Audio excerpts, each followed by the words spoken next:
I'm Steve Dietrich. I live just outside of Fredericksburg, Virginia, and I'm working on the Ferry Farm project, making what I call the 7 easy pieces of furniture, which is 4 low-post rope beds, a blanket chest, a sugar box, and a stretcher table.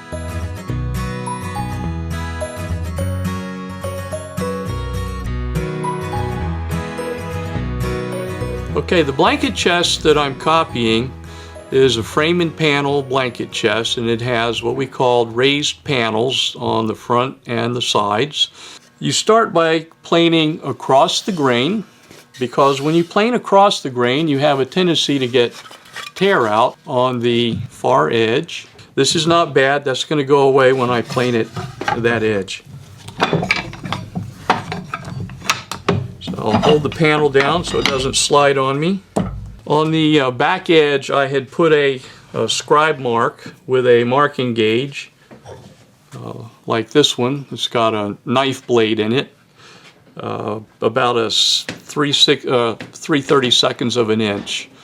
So I will plane down to that line. I'm now going to use what's called a moving Philister plane.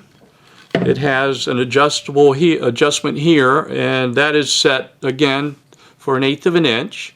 So that will keep the depth straight for the arris to keep it at 1/8 of an inch. Now I think this board is not going to be very cooperative, because I think the grain is going to be running in the wrong direction for the planing I'm doing, but that's what they had to deal with in the 18th century. So I'm going to make sure that my knicker is in the line I just scribed. Pull it back, everything's good.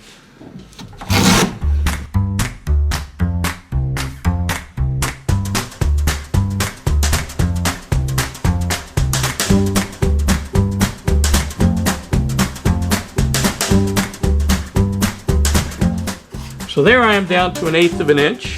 So now I'm going to use a dado plane, which also has a skewed blade. And I'm going to do that to put the angle on the panel. And I will take this down to that 3/32 inch line that I scribed.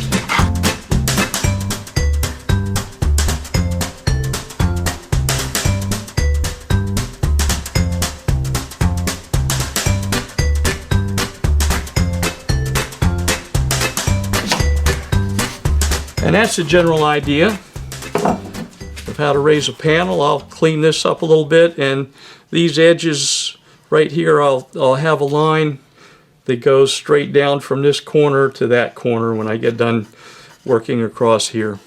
Next thing we're going to talk about is the base molding on the blanket chest. So this complex molding here is something that you would need a plane that planes that profile. I do not have a plane that planes that profile.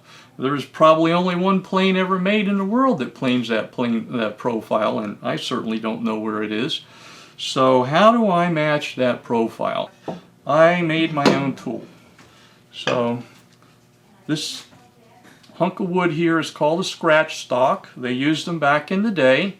This is a pretty big, massive one, because I've got a lot of wood I have to remove with this, and I made my own cutter for it. I took a piece of cut off a piece of a saw, and I shaped that profile using files.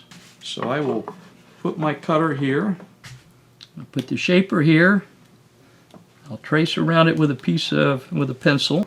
And I'll do the same on the other end. Doesn't have to be perfect. The tool's going to get it perfect. I'm just trying to get in the ballpark at this point. So now I'm going to take a molding plane, and I'm going to hog off the bulk of the wood to get it down close to where the scraper blade is going to do its magic. Alright, now I'm going to take the scratch stock and start working.